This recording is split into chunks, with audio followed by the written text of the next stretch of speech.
Breaking news tonight. Diddy hungry? Sean Combs apparently refusing jail food. Some say he's missing his private chef and convinced he will be poisoned. Because remember, it's all about him. Okay, it's not about his alleged sex trafficking victims. It's about him. He actually thinks someone might poison him behind bars. Good evening. I'm Nancy Grace. This is Crime Stories. Thank you for being with us. Diddy done it. Rap star and music mogul Sean Puffy Combs slammed with his 11th lawsuit just weeks after his arrest on sex trafficking charges. And I know he's in the MDC right now, but he better hide under his bed because Gloria Allred is up his tailpipe now. In the last hours, is there ever a moment that a lawyer who is used to talking for a living realizes I should just shut up? Apparently not in some cases. In the last hours, TMZ, who is creating the downfall of Diddy on Tubi, our friend Harvey Levine, who created TMZ, sits down with Sean Combs' lawyer. I want you to hear what happened. Watch. They call them freak-offs. But, back when I was a kid in the late 70s, they were called threesomes. If these are genuinely threesomes, how do you explain 1,000 bottles of baby oil? I don't know where the number 1,000 came. The U.S. attorney said it. I can't imagine it's thousands. I mean, and I'm not really sure what the baby oil has to do with anything. They're essentially saying it's a lubricant for an orgy. I guess. I don't know what you need 1,000. One bottle of baby oil goes a long way. I don't know what you need 1,000 for. I mean, he has a big house. He buys in bulk. I think they have Costco's in every place where he has a home. I mean, have you sat in the parking lot of a Costco and see what people walk out of there with? Not 1,000 bottles of baby oil. I don't think it was 1,000. I think it was. Let's just say it's a lot. Okay. Every time I watch it, guys, that's from our friends at TMZ. That's our friend Harvey Levine speaking to Combs' lawyer, Agnefello, from the downfall of Diddy, the indictment, now on Tubi. From now on, he is stuck, Agnefello. His face is going to appear, and underneath it, it will say, 1 bottle of baby oil goes a long way. And you got Levin having to explain to Agnefello that baby oil is a lubricant for an orgy, but that's not what's happening here. It's not an orgy with willing participants. It is forced sex trafficking. And as much as I want to play that clip 5 million times and watch it over and over, joining me right now, Lynn Shaw, founder and director of Lynn's Warriors, that is devoted and committed to stopping sex trafficking. Now, the lawyer is not helping anything regarding Combs. And I got a lot of territory to cover tonight. But Lynn Shaw, can we bring it back home and stop laughing about the baby oil as a lubricant and 1,000 bottles? And I got to imagine Harvey Levine sitting outside of a Costco. That has never happened in life. But this is a very serious claim, and the feds are not playing. Let's bring it home, Lynn Shaw. We know Gloria Allred is now representing the latest alleged victim. She doesn't play. This is serious. When you hear what this victim says, your stomach is going to clench. Nancy, when I see that lawyer, I have to start here. I'm sorry. I know this is a family show, but I want to slap him across his face. This is no laughing matter. All of this deflection about the baby oil, the lubricant, and his smug attitude, that should all be put the efforts on the victims, the survivors of all of this that we have heard about for decades now.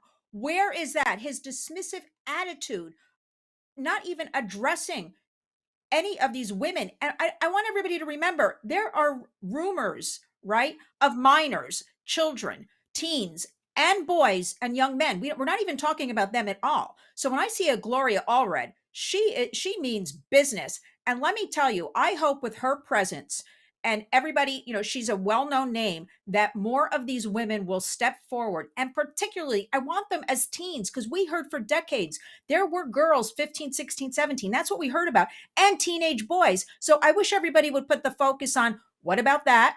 Forget the baby oil. I am tired of that one. Put it on what's, I don't care what he's eating in his prison cell. I don't care who he's rooming with, Sam Bankman-Fried. I don't care he's afraid of getting poisoned. Let us turn this around and let us go hardcore into what actually happened. What's on those tapes? Let's see those tapes. And everybody should start listening to Suge Knight.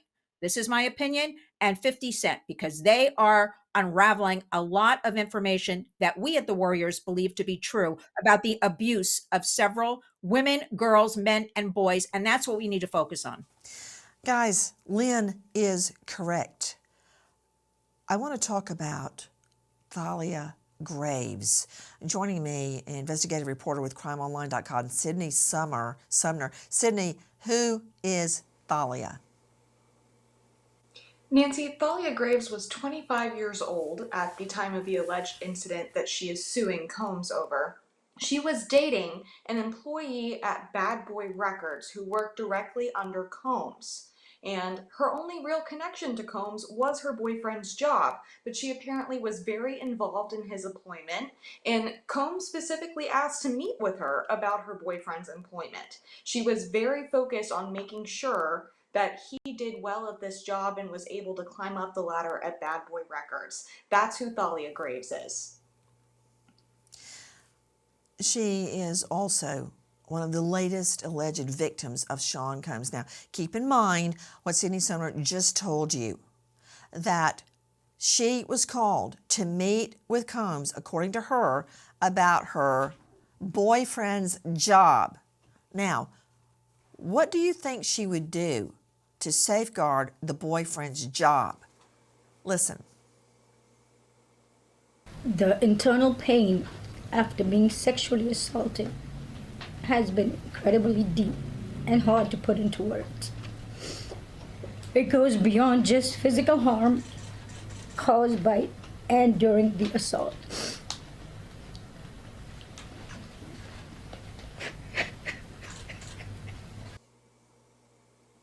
I've dealt with a lot of victims. She, Thalia, in my mind, is telling the truth. Joining me now, a veteran trial lawyer who has defended drug lords, you name it, Renee Rockwell. You can find her on Facebook, Renee.Rockwell. Renee, thank you for being with us. You have dealt with many victims. You, on the defense side, defending their attackers, alleged attackers. Me, on the other side, representing the crime victim. It's a defense attorney's worst nightmare when the victim takes the stand and comes across as genuinely as Thalia Graves does. Nancy, but she's involved in a lawsuit. And I've always felt like a lawsuit, when you're suing somebody, cheapens your position because now it's about the money. And secondly, do you think that Combs cares about all these lawsuits that are filed against him? He wants to get out of jail, and he should be out of jail. He's not guilty yet, and he was going to turn himself in, and now he's sitting in a jail. Where's the presumption of innocence, Nancy? Got a question for you, Miss Rockwell. What should I do right now? Send you the keys to the Fulton County Jail where all your clients are awaiting trial? HELLNO. He should not be out of jail. Unlike your clients, he has the wherewithal to hop right over to Teterboro and leave the country. He doesn't need a passport to get on that plane. And I guarantee you that there are plenty of countries across this world, France for one, who's hiding out Roman Polanski and more, would be happy to have him spending his money there. So are you telling me that you believe every defendant charged in a federal lawsuit, a federal criminal charge, should get bond? Nancy, he hired an attorney.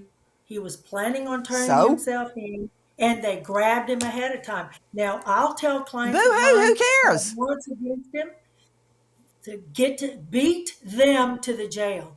When you turn in, that's the first thing you can tell the magistrate. No. He turned himself in. What they did was the SWAT team grabbed him before he could get there. I just have a problem So, with pre-trial detention when you're innocent until proven guilty. okay, you know what? I asked you one question. You gave me a different answer. You avoided it. That's okay. You're just arguing he got in jail too soon, because there is no way that two judges, Tiranovsky and Carter, are going to turn down his bond based on the fact that he was arrested and didn't turn himself in. But I give you credit for trying to say, look at this, not at that. It might work with other people. It does not work with me. And I want to go back to, actually, she said something very valuable. And that is, once you file a civil lawsuit, does that make me not believe her? No, I think she should file a civil lawsuit. But a good defense attorney like Rockwell will take that innocent fact and twist it around and contort it and fire it back at her on cross-examination. Along the lines of, isn't it true you filed a multi-million-dollar lawsuit against Mr. Combs? Isn't that true? And she'll have to say yes. And then they'll say, so you want this jury to believe that you're only coming forward because you were not because you want the money? And then she'll have to say and explain herself to the jury. Is it true? No. Will it happen in court? Absolutely. You be the judge. You listen to Thalia Graves. Listen. Some of the hardest parts of this pain are the shame and the guilt I have experienced that plays a negative part in my day-to-day ability to function properly. Being blamed, questioned, and threatened has often made me feel worthless, isolated, and sometimes responsible for what happened to me. To Dr. Bethany Marshall, renowned psychoanalyst joining us out of Beverly Hills, author of Deal Breaker. You can also see her on Peacock. Dr. Bethany Marshall, when I hear what that victim says, it's so upsetting. And she said it all. I'm glad she's got Gloria Allred by her side. I know a lot of people, mock Allred and make fun of Allred. They're just jealous. She's an incredible lawyer, and she stands by her client through hell and high water. But she says, the shame and guilt I have experienced plays a negative part in my life every day. And I have found that to be true with not only victims, but adult victims of child. Even after all those years, Bethany, they're still hounded, haunted by what happened to them as a child, and that feeling of helplessness. I can't stress that enough. You get over the cuts, the bruises, the abrasions of a rape or a sin, and you go forward with that, you heal. But up here, I don't know that you ever heal, Bethany. Nancy, you never heal. And let's just be clear about what happened to her. She was served a drink with drugs in it. She was brought into his studio. When she came to, Sean Puffy Combs allegedly was bashing her head against a pool table. She woke up again to being raped by him and his bodyguard, and then once again being forced to perform. So let's just contextualize my comments, and that is that she's definitely experiencing post-traumatic stress disorder, and the cognitive component is self-blame, intrusive thoughts that one is to blame for the crime that occurred, for the assault that occurred. But Nancy, there are other symptoms.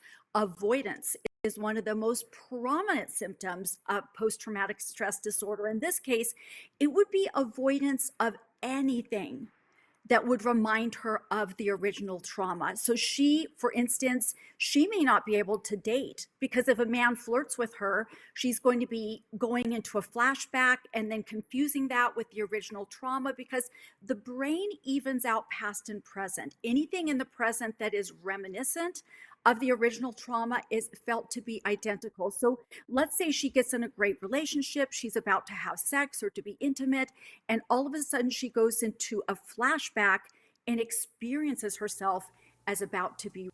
So this is disrupting her Bethany, relationships. I've got an example that I want to give you. Okay.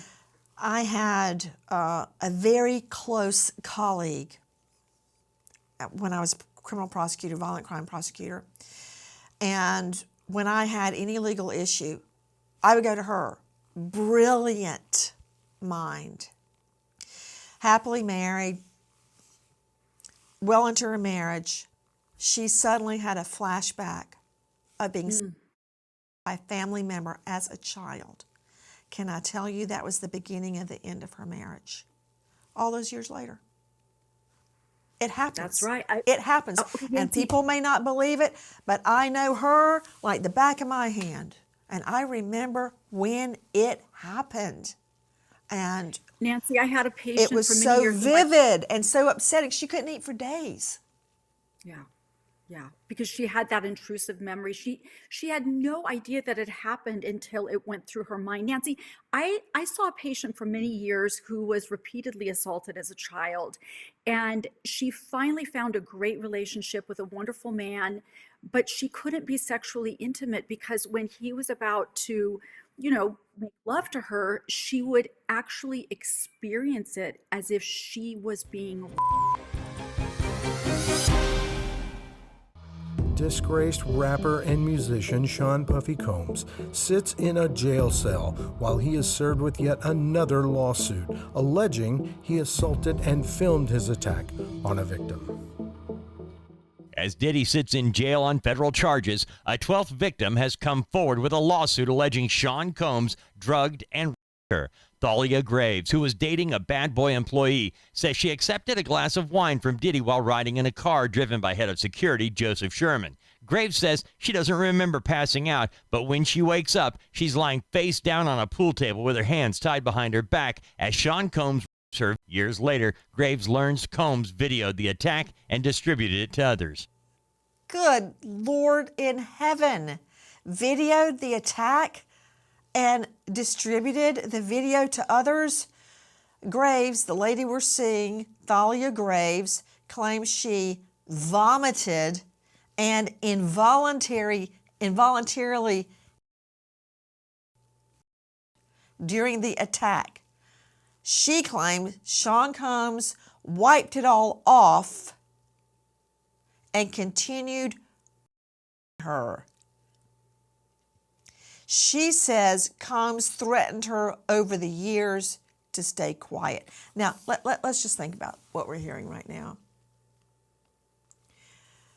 The statute of limitations has run on her case. She stayed quiet for a long time, understandably, if this is true. She can still come into court, people. Get ready for that as a similar transaction.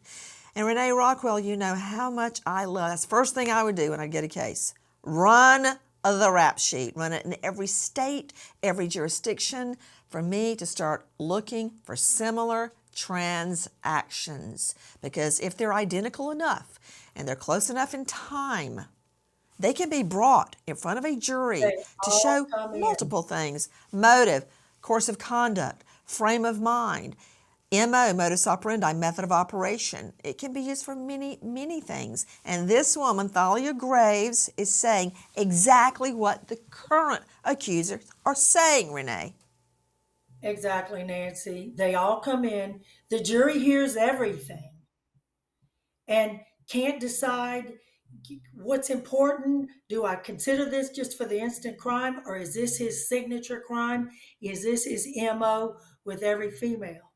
Another interesting thing is, and when we talk about the video tape recordings of all these incidents, Nancy, I'll be interested in knowing if the attorney is going to try to keep those excluded.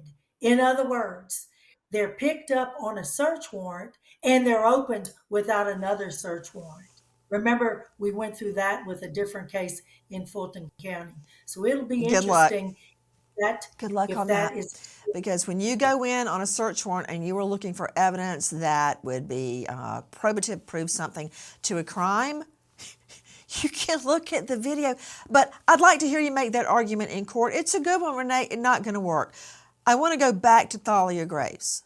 Thalia Graves, the one that vomited and during the attack. You be the judge. This is damning. If this is true, and like Rockwell said, Combs is believed, assumed, presumed innocent until proven guilty. Okay. Do you believe her? Listen. The trauma of the assault has taken a toll on my mental health. I've had PTSD, depression, and anxiety. I'm emotionally scarred. It has been hard for me to trust others, to form healthy relationships, or even feel safe in my own skin. Dr. Bethany Marshall, just watching her, I want to get your analysis of looking at her and hearing her. Nancy, she sounds like she's in a major depressive disorder, that her cognition is a little bit slowed, meaning that she is so preoccupied with what happened to her, it's probably even difficult to get words out. Nancy, I doubt that she's really able to work, so she deserves to bring this civil lawsuit forward. She needs that money in order to support her for the rest of her life, not only support her financially, but also to pay for all of her medical needs. But again, she is classically post-traumatic stress disorder. This is classic. Put her up. Tearfulness, anxiety. Okay, Bethany, you look at this completely differently than I do, because I don't know all the words you're saying. I don't have your vernacular. But this is what I look for in any witness statement. I look for demeanor. I look to see if they're having the reaction I would expect them to have. Of course, I could be wrong, but I look for that. But one thing I look for the most, that is their statement rich in detail? Detail that would be difficult to make up. Combs's family has come out and stated that the recent book by Kim Porter is not Kim's words. However, I find it extremely rich in detail, with details I would not expect someone to readily put out there because they're very, very embarrassing. And she, Kim Porter, in this reported book, says what you just said, that Combs would set up threesomes, which would get bigger and bigger and bigger, all the time, and it would be Porter with Combs and other guys. And then bit by bit, she noticed that it's mostly them, and she's just standing, she's not really taking part in it. That's what is in her book. And Nancy, this was not a book when she originally wrote it. Women who are victims of domestic violence and assault notoriously keep diaries. And the reason they keep diaries is the assault leaves them in a dissociated state where they don't trust their own perceptions. So they write and write and write about what happened to them because they're trying to make sense of it. I've had abuse victims drive around with piles of notebooks in the back of their car because all they were doing was writing and writing to just kind of hold on to the thread of the horrible criminal actions against them and trying to make sense of it. So this was her diary. This wasn't a book. This is her diary. Defendant Combs and another defendant committed a violation of New York civil rights law, quote, section 52-B, end quote, by quote, plaintiff and recording it. The lawsuit also alleges that, quote, defendant Combs and another defendant published and or disseminated the videos without plaintiff's knowledge or consent. Please join us on our mission to find missing people, especially children, to solve unsolved homicides. If you're on the go, catch us on your favorite podcast app where you can get all of our content where we, in our own way, seek justice. Diddy behind bars in a New York jail with alleged barbaric and dangerous conditions as he's placed on suicide watch. Suicide watch? He's getting treated with kid gloves when his lawyer has come out and said he's not suicidal. So he's basically in the medical unit getting special treatment. But now, Diddy hungry? Apparently, he's missing his private chef. I hate when that happens, when you can't take your private chef, your celebrity chef, with you behind bars at the Metro Detention Center. That's gotta hurt. But we are also hearing that he is so self-centered, he thinks he may be poisoned behind bars. Let's just think that through to its logical conclusion.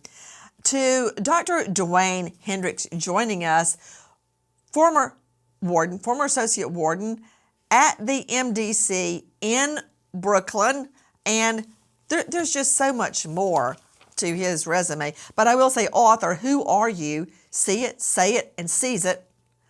Okay, Dr. Hendricks, can we just talk about the MDC for one moment and what it would take?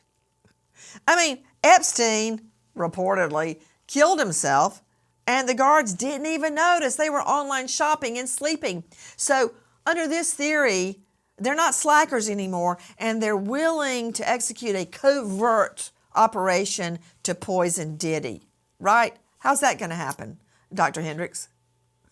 First of all, that's not going to happen. MCC New York is where the incident happened with Mr. Epstein. But at MDC Brooklyn, that definitely will not happen. But in terms of the conditions, his conditions, think about someone who probably never wore the same outfit twice in a row or 2 times. And now all of a sudden you are in handcuffs, you're being processed, you're being booked, you're getting fingerprinted, you're going through an intake process. They're asking you questions about your medical history, your mental health. Are you in fear for your life? Wait, excuse me, Dr. Hendricks, excuse me. Yes. Mm-hmm. Could I ask the control room why you keep showing me photos of a metal urinal? I don't care. That Combs has to urinate into a metal urinal. Don't care. So if you think that's engendering sympathy or empathy, it's not. Okay, I'm sorry, Dr. Hendricks, you were saying for a guy that's used to never wearing the same outfit twice, what were you saying? Yeah, and who's never lost control of his whereabouts. I mean, you think about, you go from a 14,000 square foot mansion in one city, a 17,000 square foot mansion in another city, and now you're in a 6 foot by 8 foot cell, 23 hours a day for the foreseeable future. That will take a mental toll on a person. However, I'm sure he's going through an array of emotions in terms of wanting to control his environment, what he eats, when he sleeps, who he gets to talk to. And based on the high profile, because this is a high profile case, obviously we would want to, or the institution would want to place him in a special housing or an area where they can, monitor his behavior and make sure that he is not. BS. Sorry. BS. He is in a special unit because he's rich and famous. Just like Bankman Fried down the hall from him. Yes, he is. Yes, he is. He is not suicidal. So why is he in the med unit? Well, I'm not sure exactly what unit he's on, but if he's in special housing, I just told you. If he is in special housing, he is in administrative detention, okay? And they need to assess his case in terms of being high profile, especially with what happened with the individual Epstein at MCC New York. They're going to treat him just like they treated Ghislaine Maxwell, the same way they treated R. Kelly when he was incarcerated there. He is not getting special treatment. Did you say high profile? He is in a different unit because he's high profile. And while I've got you, Dr. Dwayne Hendricks, look, I'm not attacking you. I'm attacking what's happening. Did I hear steak? Did I hear chicken? bone-in chicken with stuffed chicken with rice, eggplant parm, a ribbed steak. What? I don't get that. Why is he getting That it? is not true. He's not getting it. I'm sitting here looking at the national menu for the Federal Bureau of Prisons as we speak. You're talking about Parmesan. On certain Mondays of the month, they get chicken Parmesan. And I'll tell you, in detention centers, food is Wait, are cooked you 3 days actually in trying advance. to make a difference with me between No, chicken no, parm and eggplant parm? Oh no, it's ma'am. not eggplant parm, Nancy. It's chicken parm. No, I don't care. what I'm trying to explain, Nancy, is it's a national menu. These meals are cooked 3 days in advance. Okay. So can you think about having, 12, 1,500 persons that you have to cook for every day, 3 meals a day. They're cooked in a certain location in the jail. They have to be packaged, put in food carts, and then moved over to the So, housing unit that they're in. There's no ribeye don't steaks. There's care. no What does that have bone-in to do with steak. what I'm saying? No, what I'm saying is he's not getting the food that you're talking about. There is no steak. What exactly is Sean Diddy Combs eating in jail? Word is, it's not the meals provided by food services for fear he might be poisoned. Ex-inmate Larry Levine says Combs may be paranoid, but it's not unimaginable that someone inside could be paid off to poison the food with a substance that could give Diddy a heart attack, for instance. Correctional officers don't make a lot of money, and the people who may or may not be on Diddy's tapes have plenty of money. Levine concedes a much simpler explanation is many prisoners just don't like the food when they first arrive. Yeah, especially when you've been living with a private chef. Okay, Dr. Bethany, help me out because I don't think I have the right words to truly enunciate the massive me. He actually thinks somebody's going to risk their job to kill him and nobody will ever find out. You don't think they'll do an autopsy and find poison in his system? Is he crazy? Nancy, yes, certifiably, he's crazy. You know, Nancy, it's very typical for men who are sociopathic, and obviously I don't know Sean Puffy Combs, but the traits that I'm seeing are very sociopathic. For them to feel grandiose and vulnerable, like they can get away with everything until they get caught. Once they're caught, they do become quite paranoid. It's like there's this weird psychological collapse where all of a sudden they think everybody's against them, and they're right. They are going to get in trouble. People are against them, but not in the sense that they're going to poison the food.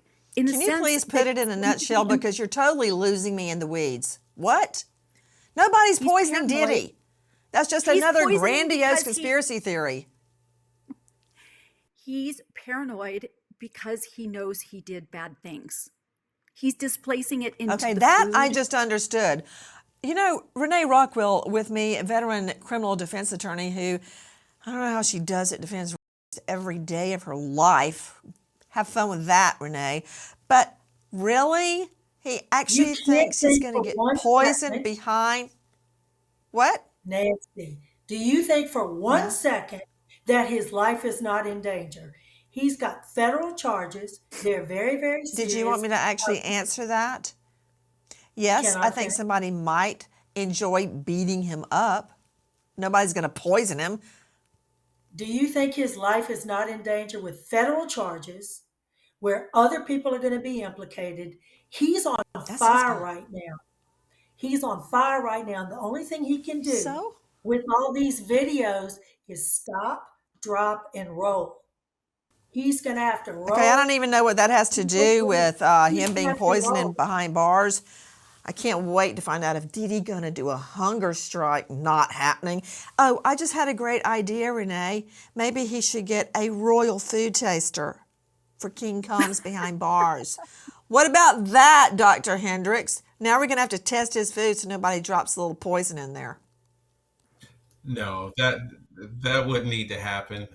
The inmates, the incarcerated persons are the ones who's preparing those meals, and no one's going to poison his food. Now, I will say this, as far as a hunger strike, they are monitoring all of his meals, and if he misses a certain amount, the medical staff will be checking his vitals, and mental health staff will be checking Can't in believe with him. this guy's getting all this, checking his vitals, my rear end. You know what? Let's bring it home, like Lynn Shaw says. Can we stop talking about his food and his celebrity chef and his alleged poisoning behind bars?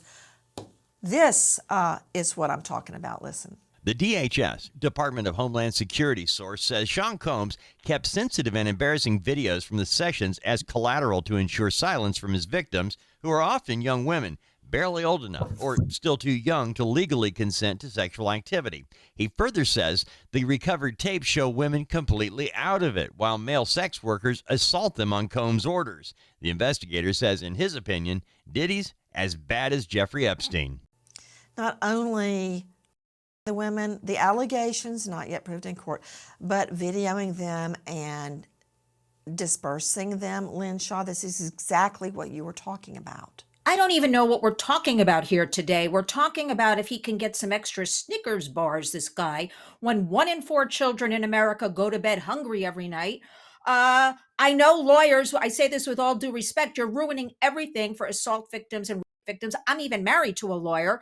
Why are we disbelieving the victims? You always believe a victim until proven otherwise. We're worried about he's going to be poisoned. I'm sure in this jail, detention center, they're lined up and want to use their commissary dollars to buy him food. I am sick of talking about him, because now we have all these videos and nobody's addressing, I am sure. Not only has he blackmailed people, threatened people, and we don't know. There are going to be probably thousands of women, and I'm going to keep saying minors, boys, and young men too, and men also. And this is the tip of the iceberg. So we should be talking about that. And furthermore, I spent yesterday, we work with victims every single day at the Warriors. And I was with one of our warriors yesterday, and she said, stop calling it post-traumatic stress disorder. Call it post-traumatic stress.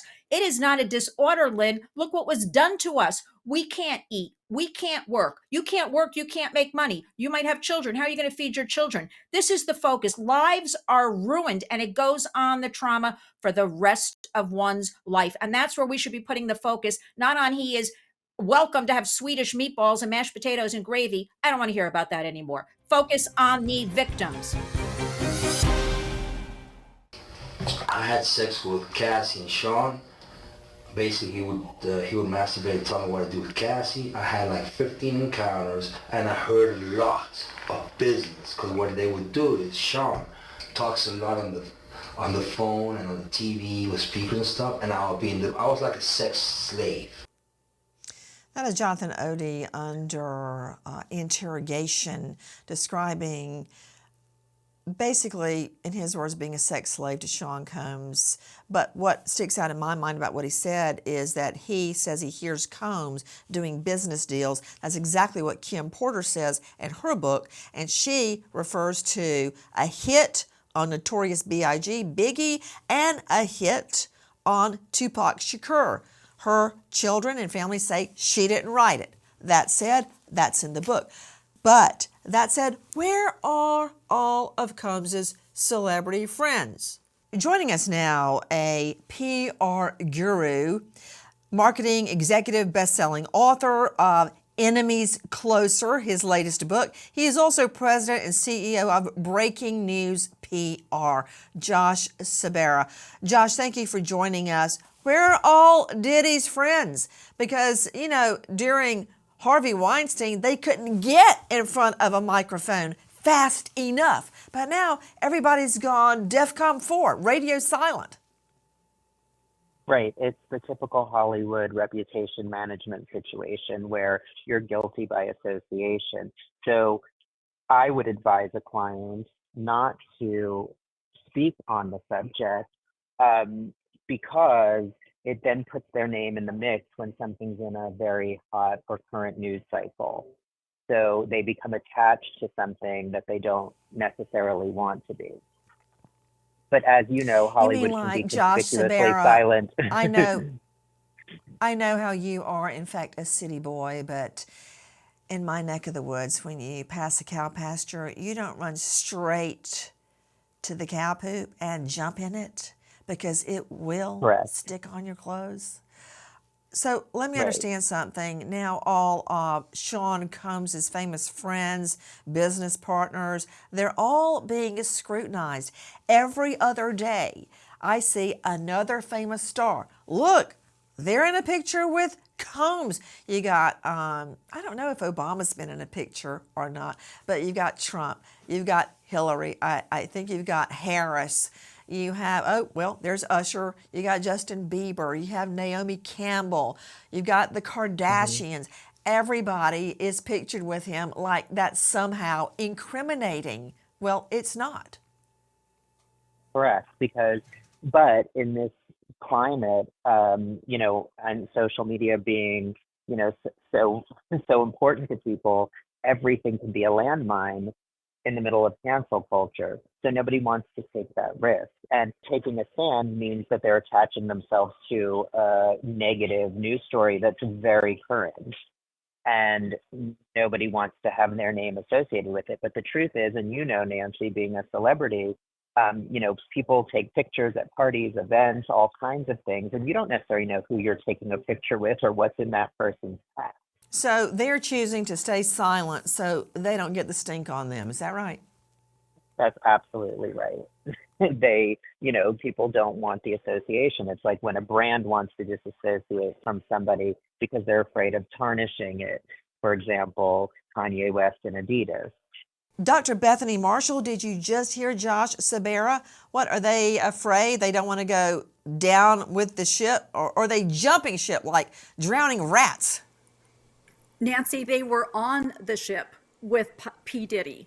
They did see things. They did hear things. Somebody like P. Diddy is so pathological. All he wants to do is talk about sex and his obsession with drugging women and putting them behind locked doors, just like he did on Conan O'Brien. I'm sure he talked to his celebrity friends. They dismissed it. They're thinking back on it. They're like, ruh-roh, I was involved conversationally in talking about a crime. And while they, I believe, were not part of the so-called freak-offs, that's certainly putting perfume on the pig. That's a euphemism. It's sex trafficking, as Lynn Shaw keeps reminding us rightfully. They're all gone. Why? They wouldn't touch this with a 10-foot pole. But if you know or think you know information that would be pertinent to the prosecution of Sean Puffy Combs, please dial toll-free 877-WANTED-2. Repeat, 877-926-8332. 877-926-8332. What you have to offer may be vital to these alleged victims. We stop now and remember an American hero, Police Officer David Lee, St. Louis Metropolitan PD, hit and killed by a reckless drunk driver while setting out flares at another crash scene. He served his community 18 years, survived by grieving wife Toya, their son, and their daughter. American hero, Police Officer David Lee. Thank you to our guests, but especially to you for being with us here tonight and every night. Nancy Grace signing off. I'll see you tomorrow night, 6 to 9 o'clock sharp Eastern, and until then, good night, friend.